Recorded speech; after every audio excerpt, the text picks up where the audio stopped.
This programme fuses magic, suggestion, psychology, misdirection and showmanship. I achieve the results you'll see through a varied mixture of those techniques. At no point are actors or stooges used in the show.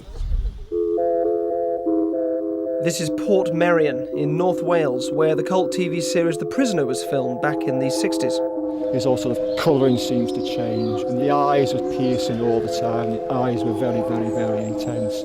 And these are the rules for a staring competition. The first person to look away or blink loses the game. Guy in the baseball cap?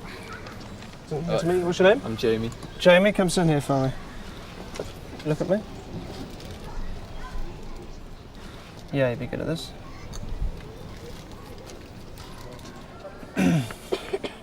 Go.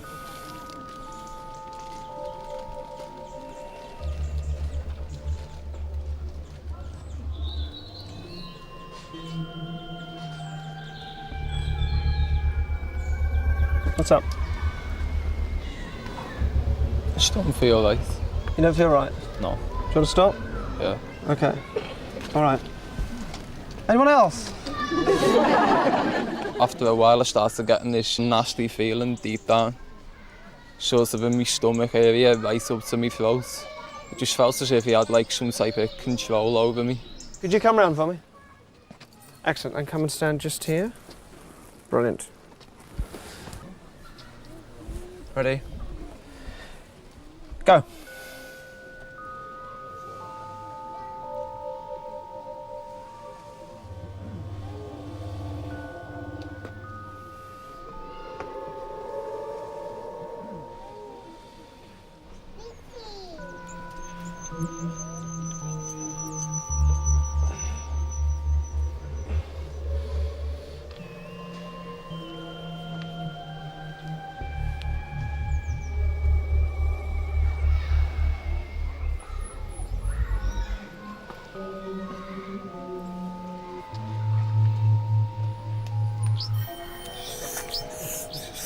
Awful. You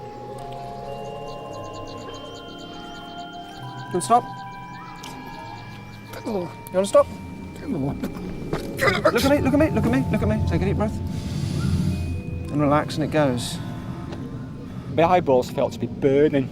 I got this sort of feeling in my head, this sort of pounding in my temples. They're really pounding right across here. Excuse me a minute. And I just felt it was a feeling of intense terror, but it wasn't a terror. I wasn't going to run away from it. I was just going to knock the living shite out of him, basically. That was the feeling. That's as close as I can express it. The adrenaline was really going. My heart felt I could feel it pumping. There was just something there that was really, really menacing. I couldn't say exactly what it was. There was something unknown. There's an old and obscure psychic feat of apparently seeing with your fingertips, and a few people even to this day do claim to have this ability. I can certainly achieve the same results, but through methods I don't believe to be psychic. Well, thank you very much for coming along to this vintage eyeglass emporium. Now, you may or may not know that I'm a huge fan of the whole area of Victorian charlatanism. There was a girl from that period, a 15-year-old girl called Lillian Keeble, flaming red hair. She toured the houses of rich people with a parlour act, which she called dexterous vision. And what Keeble claimed was that she could see through the fingertips, these two fingertips here of her right hand. Now, I'm a huge fan of her, and I've dug and dug for information on her. She's not that well known about, and sort of come up with bits and pieces that allow me to piece together what her methods may have been. This is why I've asked you here. So, the first thing that she would do in her act was as follows. Can I maybe try this with you, Michael? Can I just swap places with Michelle? I'll ask you to come around here. All right. Now, she would ask somebody to write down a sentence or a phrase. Now, this is entirely up to you what you write, OK? I'm going to get you to write it down on this piece of card. If you take those for me. Now, obviously, it's very important I don't see what you write, so wait till I've turned away. But anything you like, a phrase or a short sentence. I'll face away while I do it. Don't let anyone see. Tell me when you're done. Yeah. OK, and just hold the card like that between your hands like this so I can turn around safely and not see it. Sure. Is that safe? Yep. Yeah. OK, great. Michelle, can I bring you back round here again, this side? If you come and stand here. Now, your point of view here, Michelle, is just to make sure that I'm not going to cheat or turn and look. So you're essentially going to hold my gaze. All right, so you know I'm not going to look away. All right. Now, Michael, what I want you to do is to hold the card, so the card is flat, but writing side down. Yeah. And if you come around here just a little bit so that I can put my hand... All right.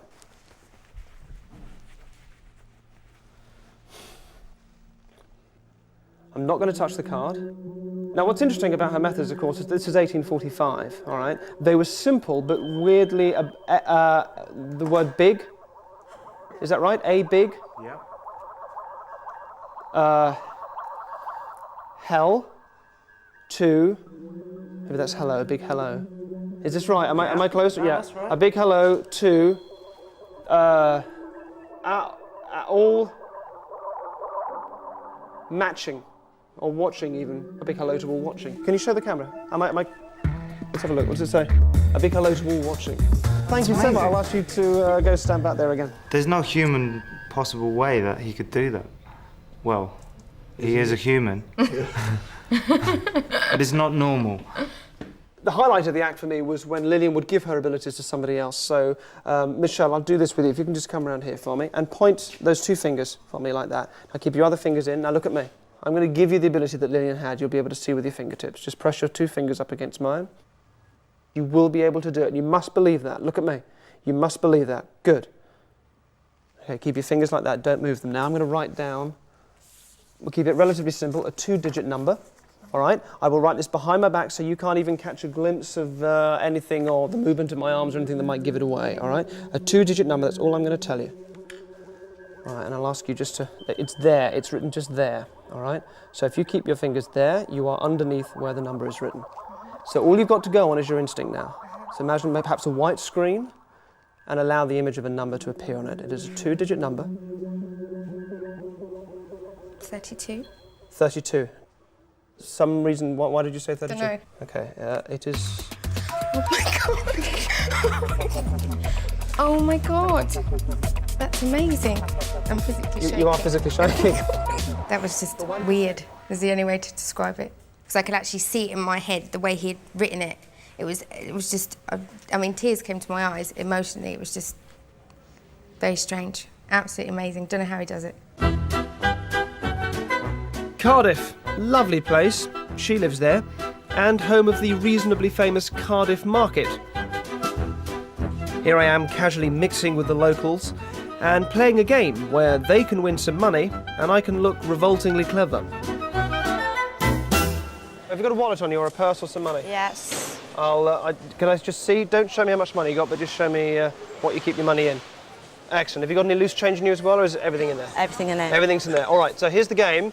I'm going to try and tell how much money you've got in that wallet. Yeah. If I'm more than 50 pence out, you win £100. All right?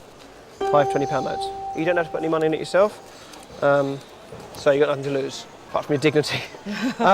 So, let me ask you a few questions. You work here, obviously? Yes. Do you drive in? Do you walk in? Catch a bus. Okay, great. Do you go shopping on the way home? Sometimes. Okay, married? No. No. No. Are you in a rush to get to work in the morning? Usually, yes. Okay, all right. I'm going to write down an amount and put it in this envelope, all right? Don't look, because it'll spoil the surprise. Look at me. Okay. Okay, hang on to that for me. Great, thank you. Will you please count the amount of money you've got? Tell us how much you got. I've got £30 in notes. Yeah, keep going, there's some more. 35, 50, 5, 70, 80, 90, 36. 6, yeah. And 35 pence. £36, 35p, and that. My lucky stone. All right. £36, 35p. Yep. Yep. Put the rest of the money back in the wallet. Right. I think I'm all right. First of all, it's very important that none of us had asked you how much money you had on you. No. The exact money was £36, 35 pence. 35 pence. Have a look. It says £36, 31. 36, 31, 4 pence off, which leaves me safely within the 50 pence limit. Thank you very much indeed. I can't believe that. I was a bit gutted because I thought he wasn't going to get it, to be honest with you. There's no way anybody could have known what was in my purse. No, I didn't even know what was in my purse, so yeah. I just can't believe he got it, to be honest with you. Can't believe it. In part 2, I meet Ninja, Inside my head now is chaos. and we get to play with Simon. I'm stunned.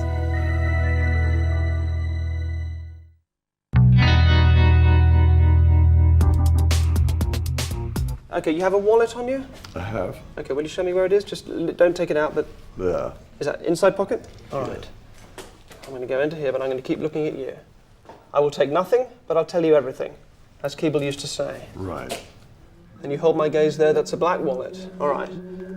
There's silver, a silver card, and a blue card. The silver card maybe is a, I think, hang on. Yeah, it's a Visa card. I can see the Visa symbol. All right. It's a fiddly. It's a receipt. Okay, that looks like a cab receipt. 28th. Maybe that's the date. Maybe that was on the 28th that you used that. It's for £10. It's a £10 cab receipt. There is. So I'm trying to get everything back. There's a book of stamps. You have 2 missing. You've taken 2 out, and there's a folded paper in there. Money, I take it. No, it's not. There's no money in there. You've got no money in your wallet. It looks like a shopping list. Apples, bananas, oranges, and loo roll. Lovely. Okay, I'm going to ask you to take that out and verify everything I've said. Let's have a look. I certainly have the stamps. 2 missing. 2 missing. There's a Visa card. 9009, I think. The last figure, you might need to turn it over. 9009. Let's have a look. Extraordinary. There was a blue card. Oh, these are the 2 that I was seeing. Tesco shopping card. Oh, right, okay. That's the taxi receipt. Let's have a look. That is quite extraordinary. I don't know how you knew that. There's the 28. It says number 28. I thought that was a date. 28, and it's for £10. Can we see that? Can we just get all this? I don't know how you do it. And what else did I mention? The card. Shopping list. Oranges, bananas, Marvel. Apples, oranges, bananas, some less savoury items. I'm delighted. I am astonished, I have to admit. Thank you so much for doing that. What amazed me most was the taxi card. Until this morning, I was going to come by car. So nobody knew I had a taxi receipt in my car, in my wallet.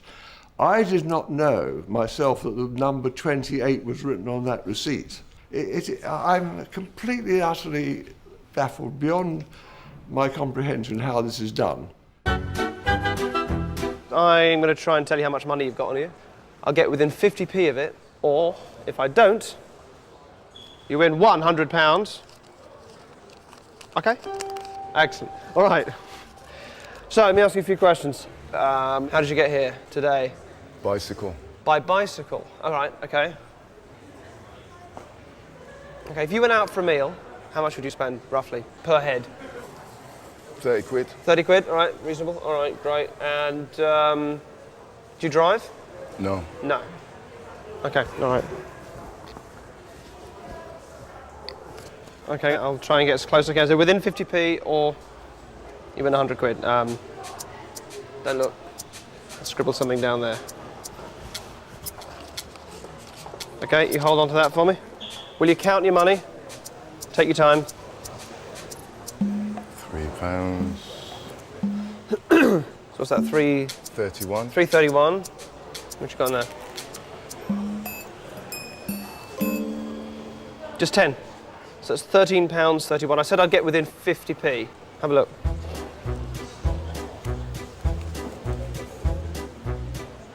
It's actually £13.31. it's spot on. I'm quite proud of that one. Well done, mate. Cheers. Thank you very much indeed. Thank you very much. Oh my gosh. Inside my head now is chaos. It's obliterated. I can't see how he has done it. I'm gobsmacked.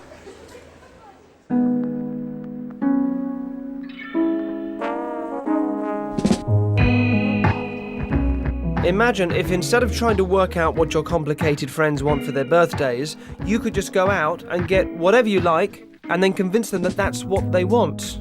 Life would be so much easier. And if you come and take a seat just over here, that'd be great. Just there. Just here. Thank you very much. Excellent. So, we spoke on the phone a few days ago. Yes. And I asked you to write down something you'd like for your birthday. Yes. It also asked you to sign the back of it when I spoke to you and gave you these instructions, so that basically when you brought it with you today, which I hope you have done, you know that no one's going to steam it open or switch it or do anything with it. Absolutely. All kept secret? Very much so. Excellent. All right. Well, I have bought you a present. Now, don't get overexcited. It is in the big box behind you. Right. Right? It may be a small present in a big box. Right. Or it may be a big present in a big box. Okay. The size of the box will not necessarily give you any clues. Sure. All right. When you walk into a shop and you see something that you know you have to have, what is that feeling like? Describe it for me. I guess it's quite sort of sudden, and you have a definite positivity about it, and often you'll go away and see other things, but then you come back to the thing you saw first, and Excellent. it's like, you know. Well, just take that feeling and just sort of amplify it a bit for me, because it is a really good feeling. It's important to understand that feeling of positivity that you describe. Okay.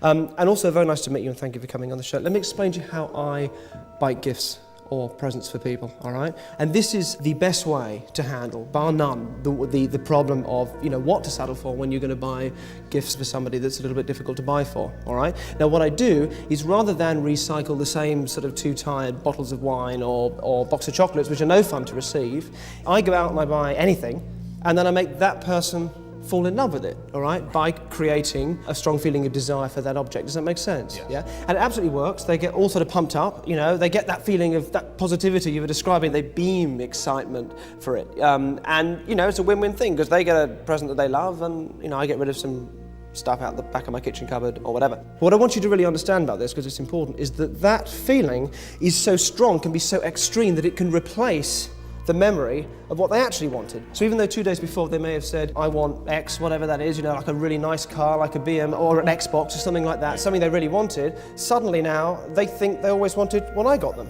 You know, and they're like, well, why would I want another car or an Xbox? That'd be useless to me. And suddenly this thing is useless to them because they're so delighted and surprised by what I got them that they forget what they originally wanted. Does that make sense? It actually replaces that memory. Yes. Yeah. Excellent, cool. Good, so, you can have anything you like. What's your dream present? A BMX bike. A BMX bike? Yes. That'd be fantastic. And that would make you feel great, wouldn't it? It would fulfill a childhood dream. Really? Is it a childhood dream to have one? I never got one when I was a You kid. never got one when you were a kid, so it'd be great to have one. Okay. Do you want to have a look? Yes. Yes, excellent. Come and have a look. You ready? Yes. What colour BMX? What did you have in mind? Red. Red. Yeah. Have a look.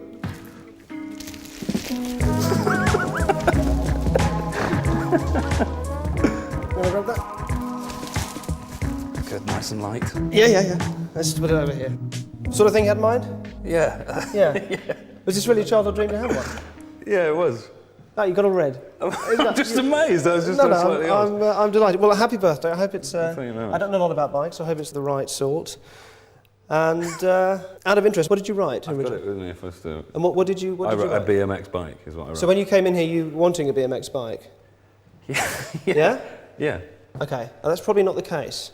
If you can detach yourself from what's happened here a little bit, was it really a BMX bike you wanted when you came in? That's what I'd written down, yeah.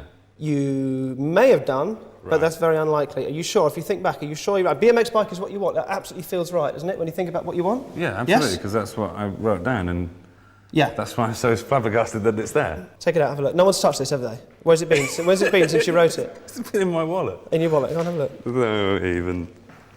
I'm shaking. Let's just have a look at the back. You know, you signed your name across Sorry, it. signed. This is the date and the time. It was 1:10 on Saturday. 10+1 last Saturday. Okay. But genuinely, no one's touched this since you wrote it. No, because I signed it over here, so you couldn't do it. Let's just have a look.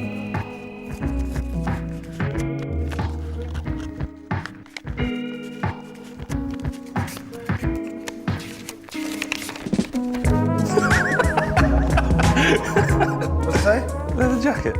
Leather jacket. Did you want leather jacket? No, I wanted a BMX. So why did you write leather jacket? I didn't. You didn't write leather jacket. That's your handwriting. That's isn't my it? handwriting as well.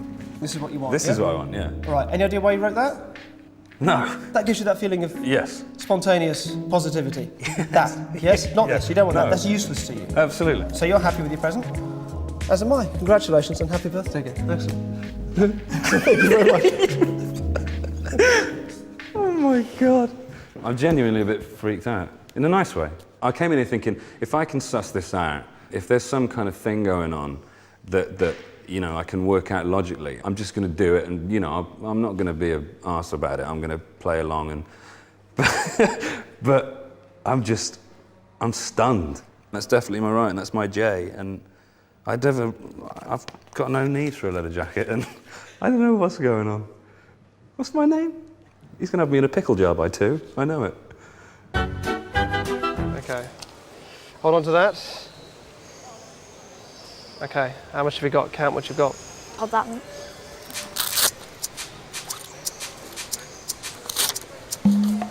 30. 30 quid? Yeah. 32. 32, yeah, go on, keep it going. Yeah, 32, 50. 33.50. Good for you, it's a lot of money.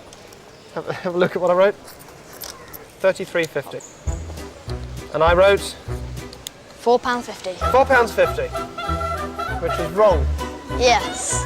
Which means, after a hard day in doing this and not losing once, what are you going to spend it on? Clothes maybe. I don't know. Clothes. Invest it wisely. Thank you. Very sensible. Congratulations, Zach.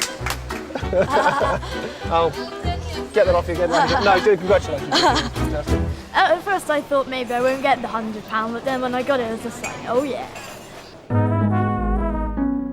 So if you found yourself wanting a BMX too, this is probably why.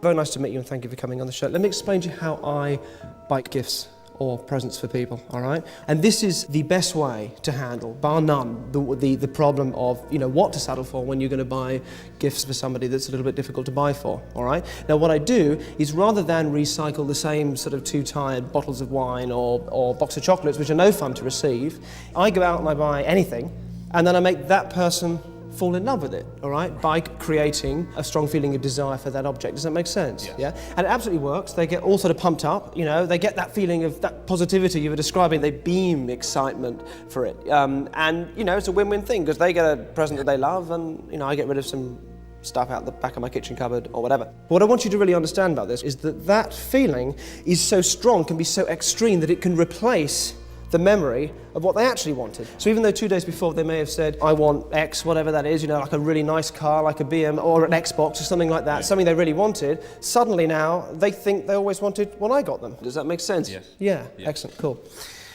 Good, so, you can have anything you like. What's your dream present? The BMX bike.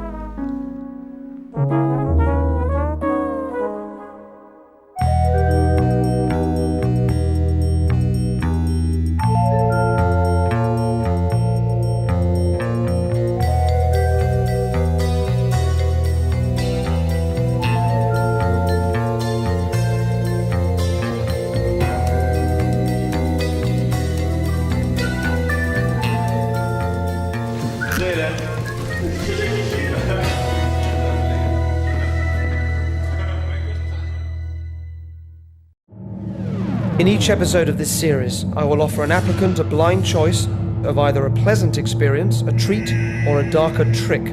Following advertisements in the press, over 1,000 people applied online. All were sent a card saying they were being considered, but none of them knew if or when they were going to be chosen. These are the people I've selected, they just don't know it yet.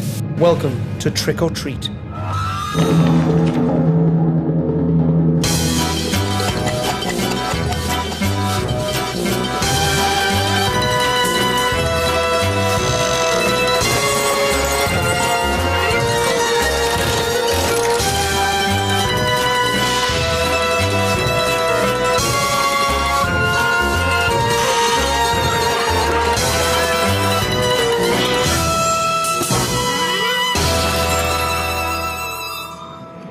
Tonight's participant is David, a 37-year-old single actor originally from Scotland but now living in London. He dislikes moths, likes the Kaiser Chiefs, hates astrology, is probably the greatest stage actor of our generation and is widely known as a Time Lord. As usual, we've left our images around as clues he's about to get involved. David is on his way to a day's filming and has been collected from home and brought to the unit base on location. As ever, his first port of call is the makeup wagon. What he doesn't realise is that we got there first. The makeup artist is in on the act, and as well as installing a number of hidden cameras, we're quietly hiding next door. My hand is resting on the light switch. I got it for Christmas and I've played it every day. Do you think it does make you rain? I think... Oh, hello. Oh, it's been doing this all morning. Hang on a sec.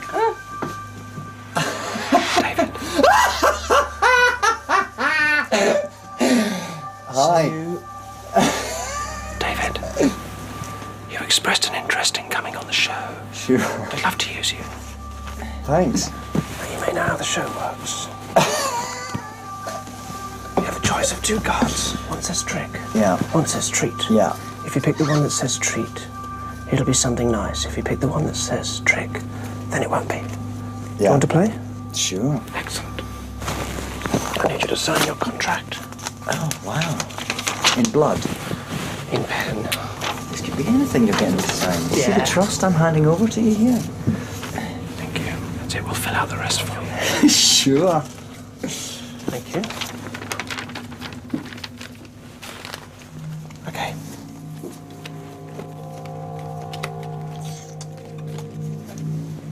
Point to the one you'd like. Okay, I won't let you see. Very good. Thank you. Thank you very much. A pleasure. We'll be in touch. Okay. Thank you. Yeah, I don't think it improves doesn't make you more clever, but it just improves memory, definitely. Yeah. Sure.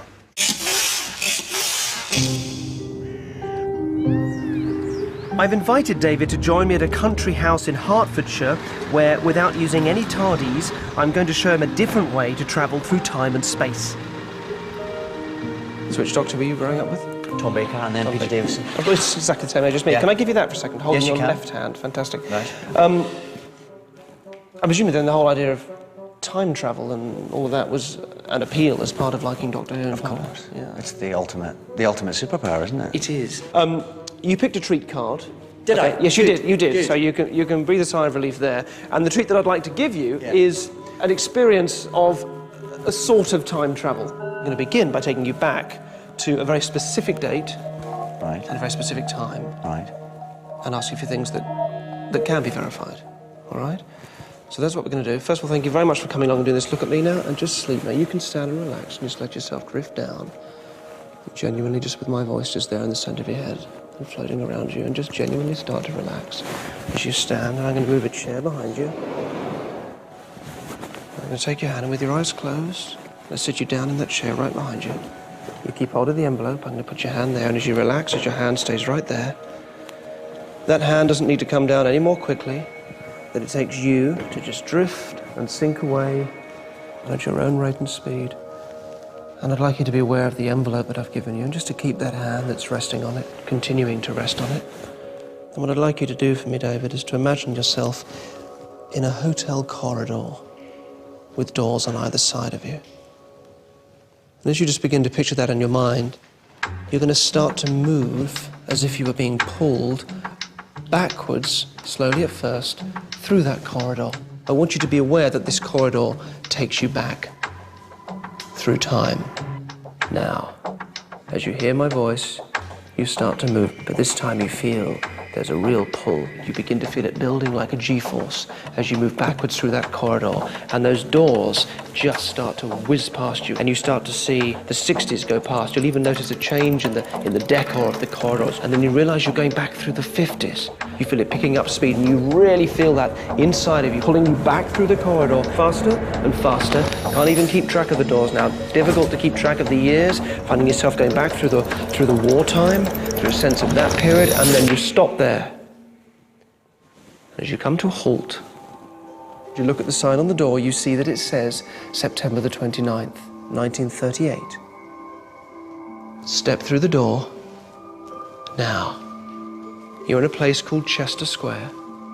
It's 1938. I want you to give me a sense of what you're first aware of. There's a road. Mm-hmm. And there's a car that's stopped. There are lots of people. There's been an incident with the car, and anxiety amongst them. So there's a lot of emotion. Mm. Okay. It's a woman. And what happened? The car stopped, and there's a bit of a hullabaloo. Okay. It's about her. It's something she's done or something she represents. And as you look around the square, is there Any buildings? The church. So there's a very strong emotion coming from this crowd towards this one woman. Here's what I want you to do.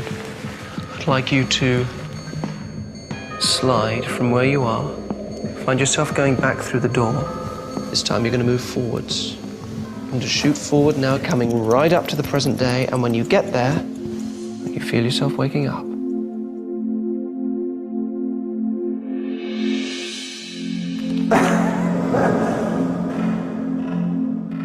Chester Square means nothing to you. It's just one of many, many squares in London. Just open up the envelope. Just pull it straight out.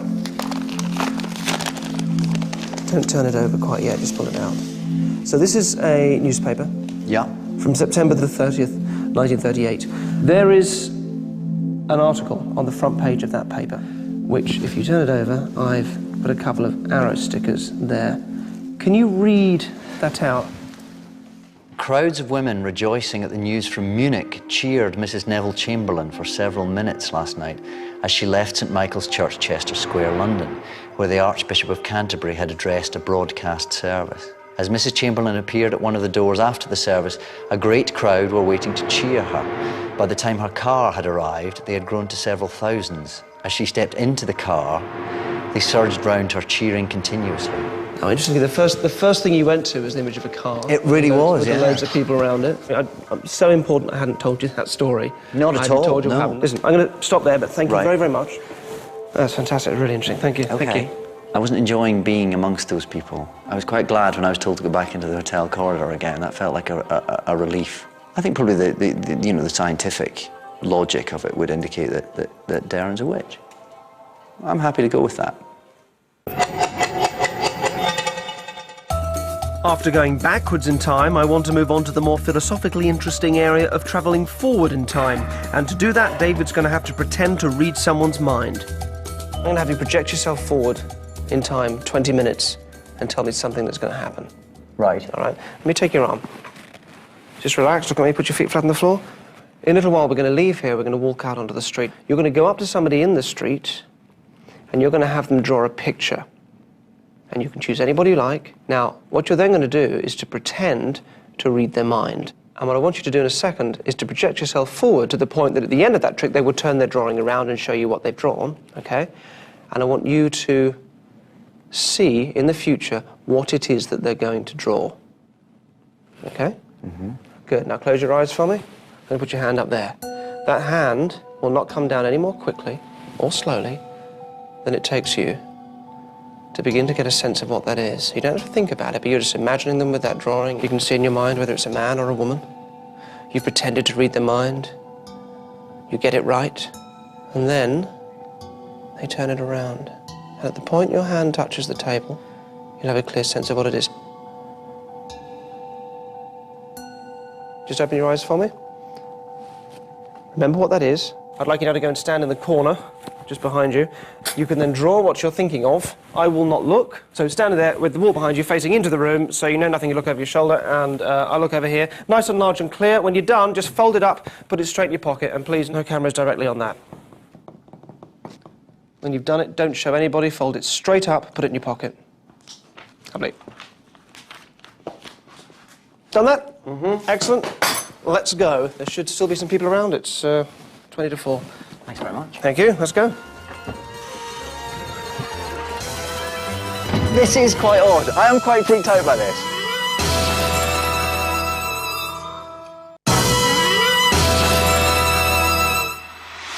David's now going to act out the mind reading he imagined 20 minutes ago to see if a random member of the public will draw what he foresaw that they would.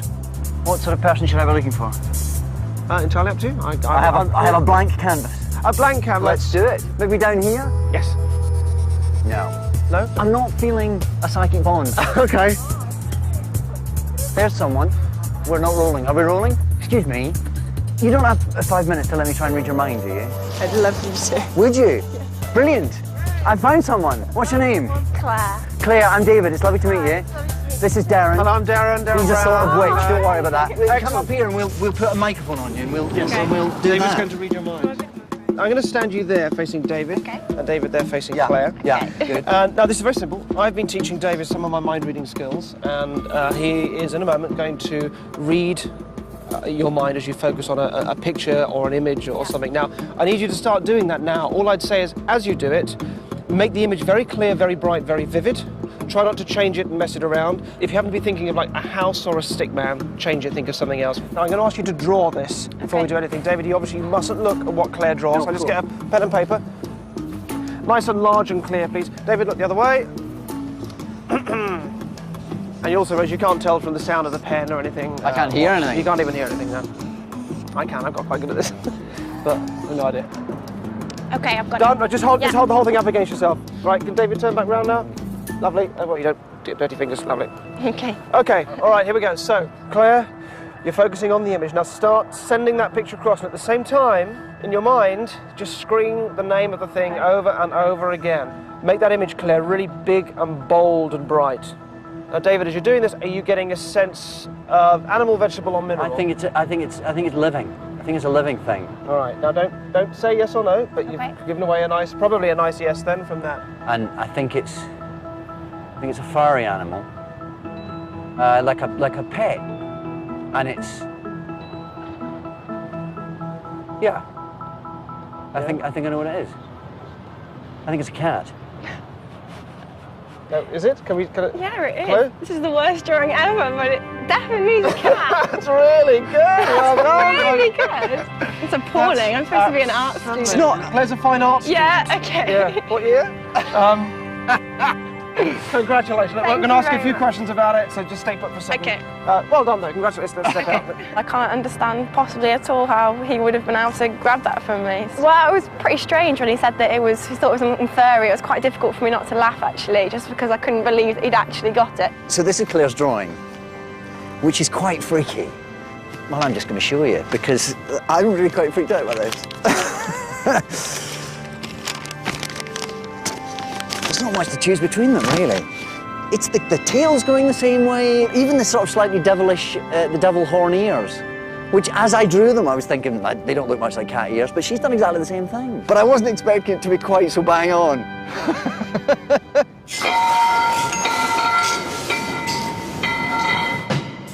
Now that I've shown David that his own abilities can place him backwards or forwards in time, I try one final game with him.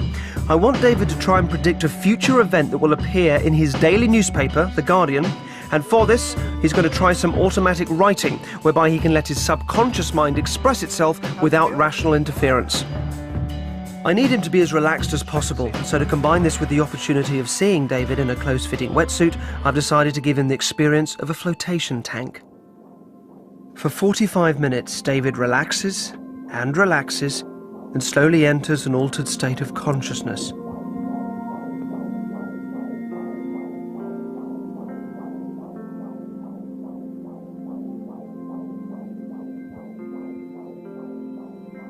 When he seems most receptive, he's gently helped out of the pool, maintaining an optimum trance state in order to write his prediction.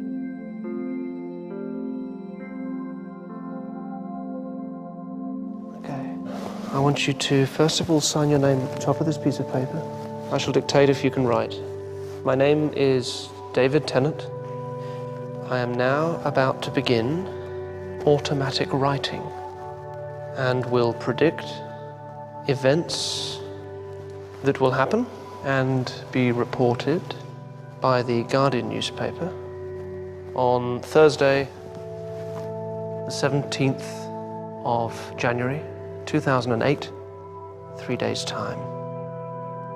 And now, David, I'd like you to look up at some point that you can comfortably focus on there. I'm going to talk to you. You are going to continue to write. When I tell you to start, as you write, you're going to pay no attention to what you're writing. So just begin that process now. Tell me your plans for the future. It would be good to be happy, family, health. Earliest childhood memory? Earliest childhood memory. Keep going. Keep writing. Earliest childhood memory. I don't know, it's difficult to think. Any country in the world, where would you go if you go on holiday tomorrow? I've never been to Australia. I'd like to go to Australia. Go down the page a little bit. That's good. Keep going. If it's your 80th birthday, would you have a big event, a big bash? I don't know. I think I'd be tired if I was 80. I'm going to ask you to stop there. I'm going to take the pen from you. What I want you to do is to fold up that sheet of paper fold it up, and you're going to place it in the envelope that's there.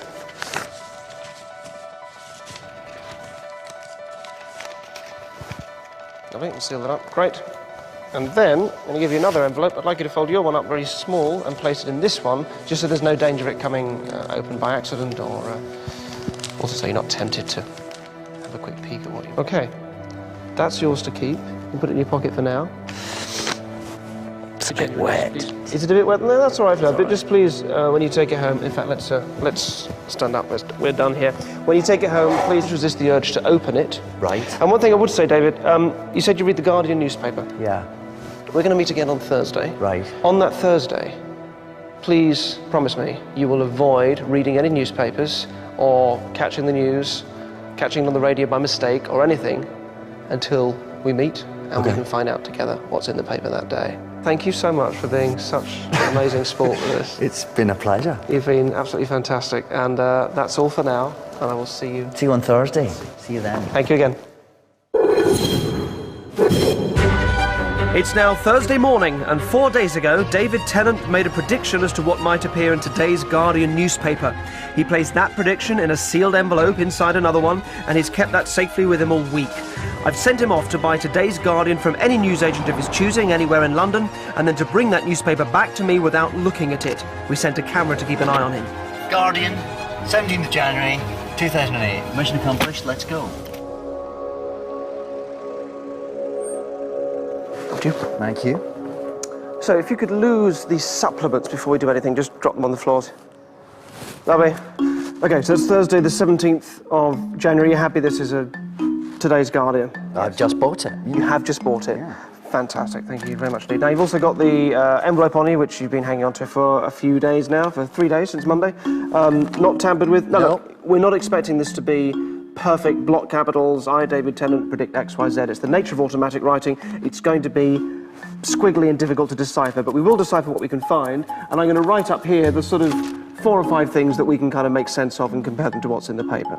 All right? So if you can open that for me, and I'm going to get this down as well, and ask you to take out there's an envelope inside the envelope, isn't there? So if you take out the envelope inside, and pull that out, fantastic. If you just take out the prediction inside, but without actually unfolding it and reading it just yet. Fantastic. Okay. I'll give you the camera if you want to just unfold that for me, and we'll start going through it. And you can read it as best as you can. The camera should be able to pick that up. My name is David Tennant. I am now about to begin automatic writing and will predict events that will happen and be reported by the Guardian newspaper on Thursday, 17th January 2008, 3 days' time. Okay, this is the point where it sort of starts to get a bit, a little bit messy. We can ignore anything that clearly refers to things that were going on in your head just to do with the questions that I was asking. It'll take a while for the genuine automatic writing to kick in. I can't read any of that. Australia, I think I asked you about where you wanted to go. I think we're still on the holidays. I don't know what that is. Like a wall or something, or? That doesn't seem to relate to anything. Equally doesn't need to mean anything either, but let's write it down, so at least we can start writing down things that we can read. And we can always go back and look at those other ones afterwards. Is it A? What does that look like? AG? A-G-A-W-A-L-L-A? Something file? Or tile? You think tile? You know, you're writing better than tile. Cold cat. Face, something? That's face, isn't it? Yeah, it looks like face, isn't it? How much of this do you remember at the time? No, by now where were you with the, you were just scribbling? I was just scribbling. Cold cat again. Cat. Wife. There's crab apple. There's no sense of really a story yet here. Poppy. Poppy.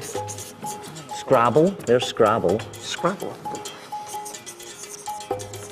That doesn't look like Scrabble. Will Sue. That looks like online to me. Yeah. Online Scrabble. Somebody will sue online Scrabble. There you go. That's almost a sentence. Actually, I know what this is. I have looked at the papers this morning. Right. That does look like a complete statement. All right, so there's nothing on the front page that matches with this. I'm going to let you go through. There is a... Well, there's Scrabble. This is it.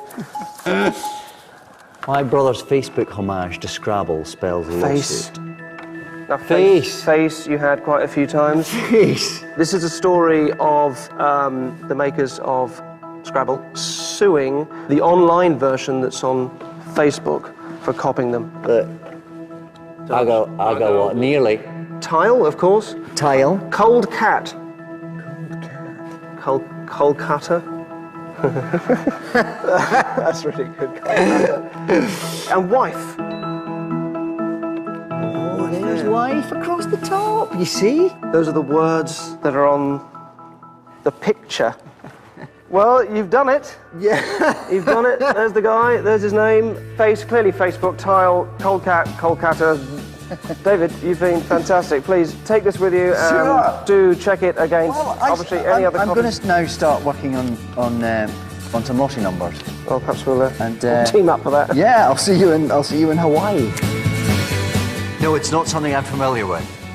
Predicting the future. It's something I'm dabbling with for the first time, if I'm honest, and probably the last. But I'm very glad that it's been brought out of me in such an exciting way.